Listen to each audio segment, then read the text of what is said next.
Good evening everyone.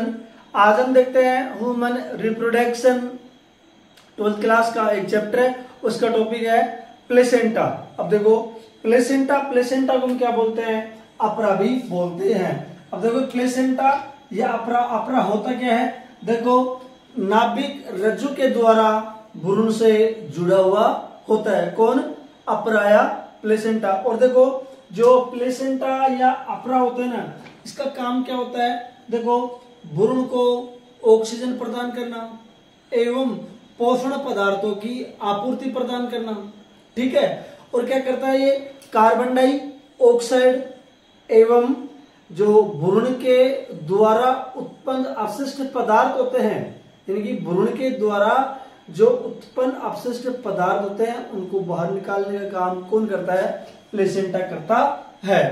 तो हम लिखते हैं कि जो प्लेसेंटा होता है नाभि रज्जु के द्वारा, यानी कि नाभि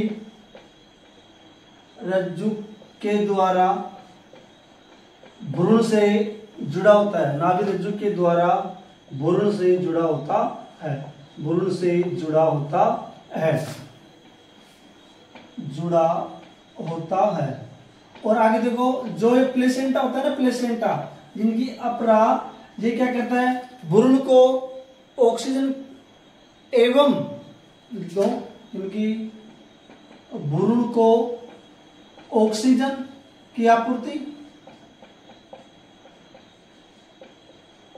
ऑक्सीजन एवं पोषण पदार्थों की आपूर्ति एवं पोषण पदार्थों की आपूर्ति, पोषण पदार्थों की आपूर्ति। देखो समझो इस बात को कि जो प्लेसेंटा होता है यानी नाभिक रज्जु के द्वारा भ्रूण से जुड़ा हुआ होता है। और क्या बोलेंगे कि जो प्लेसेंटा होता है ना, भ्रूण को ऑक्सीजन एवं पोषण पदार्थों की आपूर्ति करता है। और आज दूसरा काम देखो इसको, जो प्लेसेंटा होता है ना, ये CO2 कार्बन डाइऑक्साइड व भ्रूण द्वारा उत्पन्न अपशिष्ट पदार्थों को बाहर निकालने का कार्य करता है। CO2 व भ्रूण द्वारा अपशिष्ट पदार्थों को, भ्रूण द्वारा उत्पन्न अपशिष्ट पदार्थों को,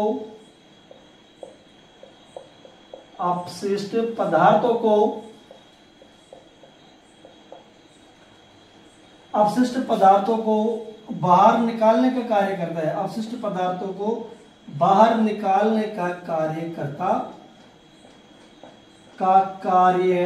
करता है। अब देखो हम ये भी कह सकते हैं कि जो प्लेसेंटा होता है ना, प्लेसेंटा एक कनेक्शन होता है। कनेक्शन किस किस के मध्य होता है? भ्रूणीय ऊतक एवं माता के ऊतकों के मध्य एक कनेक्शन होता है। देखो हम बोल सकते हैं कि ये प्लेसेंटा कनेक्शन होता है,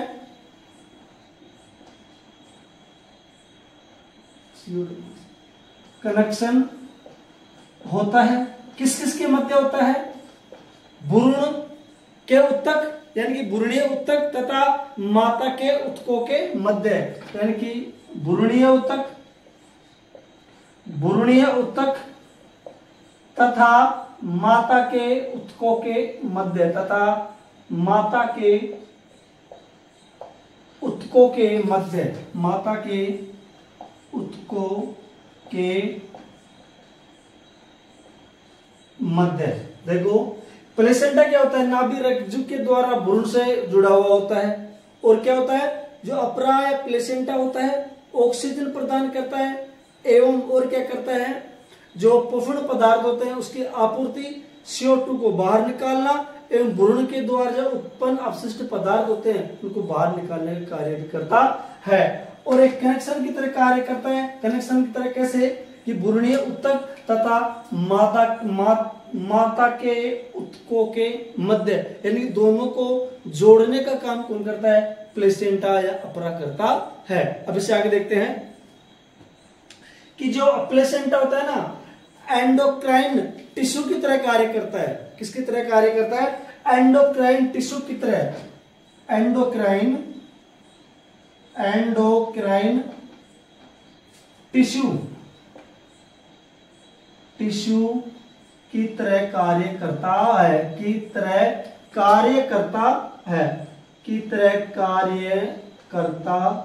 है। एंडोक्राइन टिश्यू की तरह कार्य करता है। जैसे कौन कौन से हार्मोन्स टिश्यू की तरह कार्य करते हैं? हार्मोन जैसे कौन कौन से हो गए? HCG हार्मोन्स हो गए, HCG, HPL, प्रोजेस्टेरोन एवं एस्ट्रोजन।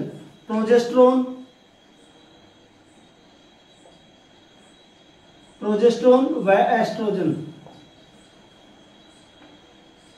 प्रोजेस्टेरोन यानी कि HCG, HPL, प्रोजेस्टेरोन व एस्ट्रोजन हार्मोन्स किसकी तरह कार्य करते हैं? एंडोक्राइन टिश्यू की तरह कार्य करते हैं। अब देखो, अब सबसे पहले हम कौन सा देखते हैं? HCG। HCG का पूरा नाम क्या हो गया? Human chorionic gonadotropin hormones. देखो, हम सबसे पहले कौन सा हार्मोन्स देखते हैं? HCG हार्मोन्स देखते हैं। देखो, सबसे पहले कौन सा हार्मोन देखते हैं? HCG hormones. सबसे पहले हम देखेंगे HCG हार्मोन्स। देखो, HCG हार्मोन्स का पूरा नाम क्या हो गया? ह्यूमन कोरियोनिक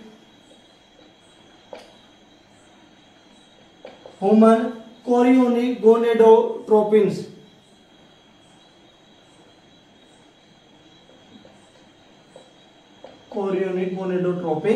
देखो, HCG का पूरा नाम क्या हो गया? Human chorionic गोनेडोट्रोपिन्स।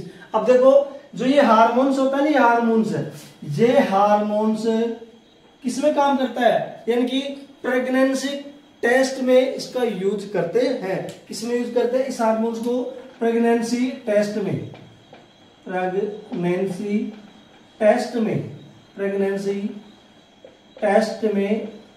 इसका यूज करते हैं।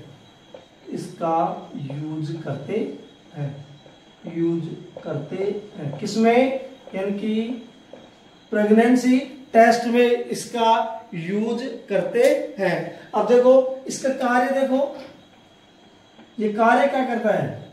इसका कार्य देखो, यानी कि ये काम क्या करता है? यानी कि ये कॉर्पस ल्यूटियम को प्रेरित करता है। ये कॉर्पस ल्यूटियम को प्रेरित करता है। कॉर्पस ल्यूटियम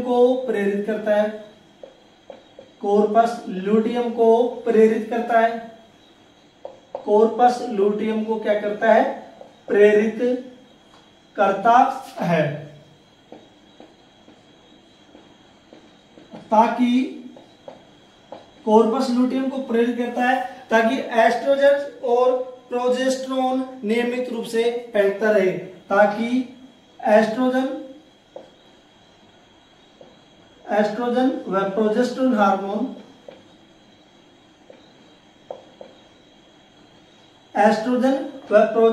हार्मोन नियमित रूप से फेंकता रहे। नियमित रूप से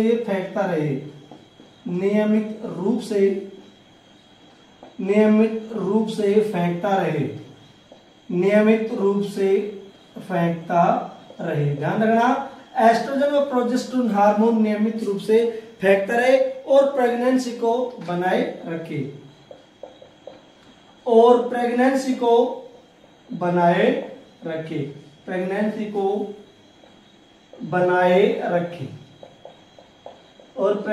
को बनाए रखे। इतनी बात समझ में आ गई।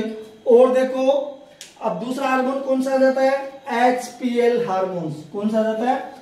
HPL hormones.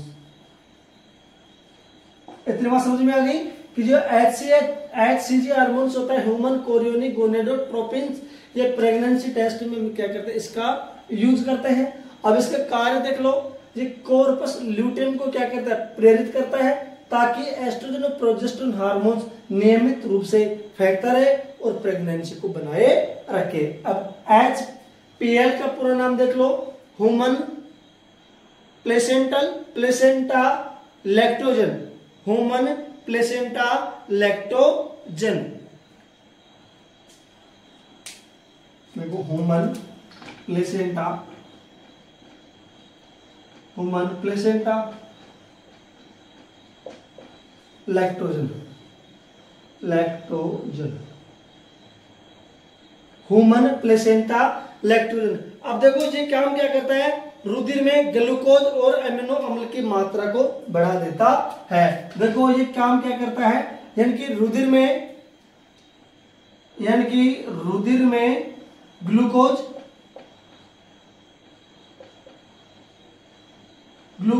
व अमीनो एसिड यानी कि अमीनो अम्ल की मात्रा को बढ़ा देता है, कि मात्रा को बढ़ा देता है, अब कौन कौन से बच गए, एस्ट्रोजन व प्रोजेस्टेरोन, ये दोनों तो स्रावित होते ही हैं। अब देखो एस्ट्रोजन और एक कौन सा, प्रोजेस्टेरोन। एस्ट्रोजन और प्रोजेस्टेरोन ये दोनों तो क्या होते हैं, स्रावित होते ही हैं, यानी कि ये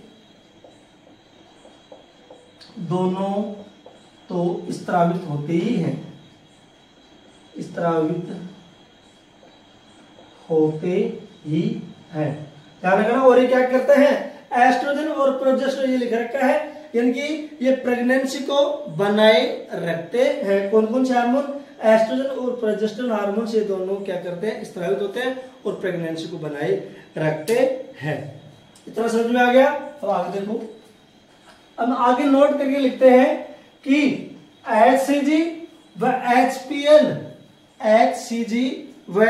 HPL ये दोनों तो प्लेसेंटा से निकलते हैं। HCG व HPL ये दोनों तो प्लेसेंटा से निकलते हैं। नोट करके लिख लो। देखो HCG और HPL, HCG व HPL ये दोनों तो प्लेसेंटा से निकलते हैं, ये दोनों तो प्लेसेंटा से निकलते हैं, प्लेसेंटा से निकलते हैं, ये दोनों तो प्लेसेंटा से निकलते हैं, प्लेसेंटा से निकलते हैं। और जो रिलेक्सिन होता है, और जो रिलेक्सिन अंडाशय से निकलता है, यानी रिलेक्सिन मुख्य रूप से अंडाशय से निकलता है, यानी रिलेक्सिन मुख्य रूप से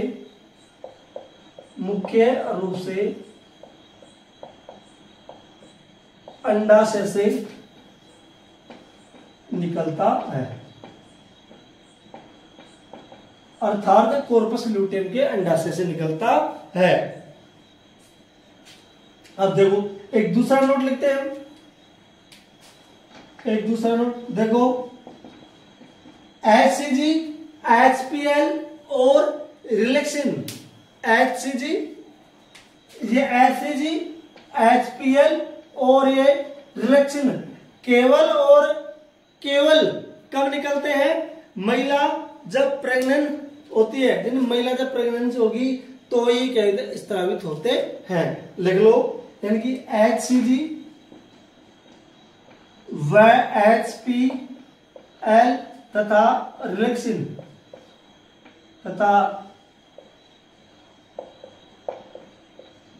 रिलेक्सिन तीनों केवल और केवल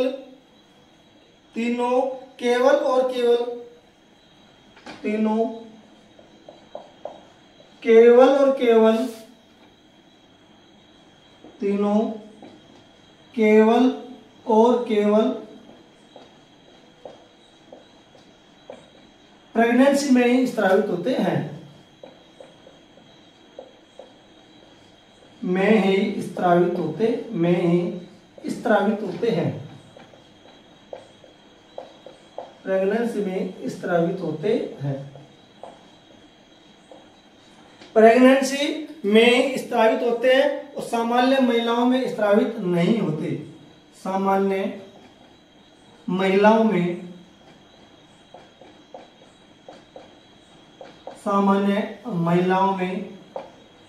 स्रावित नहीं होते, सामान्य महिलाओं में स्रावित नहीं होते हैं। और देखो कई बार क्या होता है कि एसिडी एचसीएल रिलेक्शन तीनों केवल और केवल प्रेग्नेंसी महिलाओं में स्रावित होते हैं और सामान्य महिलाओं में स्रावित नहीं होते। कई बार अन्य जो हार्मोन्स होते हैं वो भी क्या हो जाते हैं, शरीर में उनकी मात्रा बढ़ जाती है, जो भ्रूण के लिए एवं माता के लिए लाभदायक होते हैं। वीडियो कैसा लगा? वीडियो अच्छा लगा हो तो लाइक करें, सब्सक्राइब करें, बेल आइकन की घंटे को दबाएं एवं ज्यादा से ज्यादा शेयर करें। जय हिंद, जय भारत।